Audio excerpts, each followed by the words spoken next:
ಇದು ಬಾತ್ಕೋಳಿ ಅಲ್ಲಲ್ಲ, ಬೀವರ್ ಕಣೋ. ಅದು ಅಲ್ಲ ಗುರು, ಆಟರ್ ಇರ್ಬೇಕು ನೋಡು. ಇದು ಅಲ್ವಾ? ಮತ್ತೇನ್ ಇಷ್ಟೊಂದು ವಿಚಿತ್ರವಾಗಿದೆ? ಮಿಕ್ಸ್ಡ್ ತಳಿನಾ? ಯಪ್, ಇದು ಪ್ಲಾಟಪಸ್. ಇದರ DNA ಪಕ್ಷಿಗಳು, ಮ್ಯಾಮಲ್ಸ್ ಮತ್ತೆ ರೆಪ್ಟೈಲ್ಸ್ ಗಳ ಜೊತೆ ಹಂಚಿಕೊಂಡಿದೆ. ಆಸ್ಟ್ರೇಲಿಯಾದ ಸಸ್ತನಿಗಳಾಗಿರೋ ಇವು ಬೇರೆ ಮ್ಯಾಮಲ್ಸ್ ಗಳ ತರ ಡೈರೆಕ್ಟ್ ಮರಿ ಹಾಕಿ ಮೊಟ್ಟೆ ಇಡುತ್ತವೆ. ಇದ್ರ ಹಾಗೆ ಪ್ರಪಂಚದಲ್ಲಿ 5 ತರದಿದ್ದಾವೆ. ಮೊಟ್ಟೆ ಹೊಡೆದು ಮರಿ ಆಚೆ ಬರುತ್ತೆ, ಓಕೆ. ಹಾಲುಣ್ಸೋ ಕೆಲ್ಸಕ್ಕೆ ಅಮ್ಮ ಬರುತ್ತೆ, ಅದು ಓಕೆ.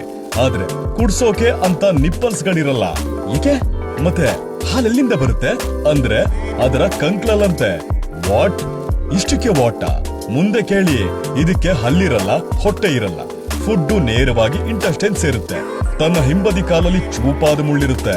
ಹೊಡೆದ್ರೆ ಪ್ರಾಣ ಹೋಗಲ್ಲ, ಆದ್ರೆ ಪ್ರಾಣ ಹೋಗೋಷ್ಟು ನೋವಾಗುತ್ತೆ. ಆ ಸೌಲಭ್ಯ ಇರೋದು ಗಂಡಿಗೆ ಮಾತ್ರ. ವಾಟರ್ ಪ್ರೂಫ್ ತರದ ಚರ್ಮ ಇರೋದ್ರಿಂದ ಹೆಚ್ಚಿನ ಸಮಯ ನೀರಲ್ಲೇ ಠಿಕಾಣಿ ಹೊಡೆದಿರುತ್ತೆ. ಮುಂದಿರೋ ಕಾಲುಗಳು ಈಜೋಕೆ, ಹಿಂದಿನ ಕಾಲು ಸ್ಟೇರಿಂಗ್ ಹಾಕಿ ಕೆಲಸ ಮಾಡೋಕೆ. ಅಷ್ಟಾಗಿ ನೀರ್ಗಿಳಿತಿದ್ದೀನಿ, ಎಲ್ಲಿಗೆ ಹೋಗ್ತಾ ಇದ್ದೀನಿ ಇದ್ಯಾವ ಸೆನ್ಸ್ ಕೂಡ ಇರಲ್ಲ.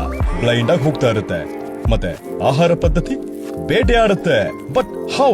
ತನ್ನ ಬಾತ್ಕೋಳಿ ಮೂತಿಯಂತಹ ಚಿಬ್ಬಿನಲ್ಲಿರುವ ಎಲೆಕ್ಟ್ರೋ ರಿಸೆಪ್ಟರ್ಸ್ ನ ಸಹಾಯದಿಂದ ತನ್ನ ಬೇಟೆಯ ಚಲನದಿಂದಾಗುವ ವಿದ್ಯುತ್ ತರಂಗಗಳನ್ನು ಗ್ರಹಿಸಿ ಒಂದು 3D ಎಲೆಕ್ಟ್ರಿಕ್ ಮ್ಯಾಪ್ ನ ಮಾಡಿಕೊಂಡು ಹಿಡಿಯುತ್ತವೆ. ಈ ಹಂತದಲ್ಲಿ ಕಣ್ಣು, ಮೂಗು, ಕಿವಿ ಎಲ್ಲ ಬಂದ್. That is ಪ್ಲಾಟಪಸ್.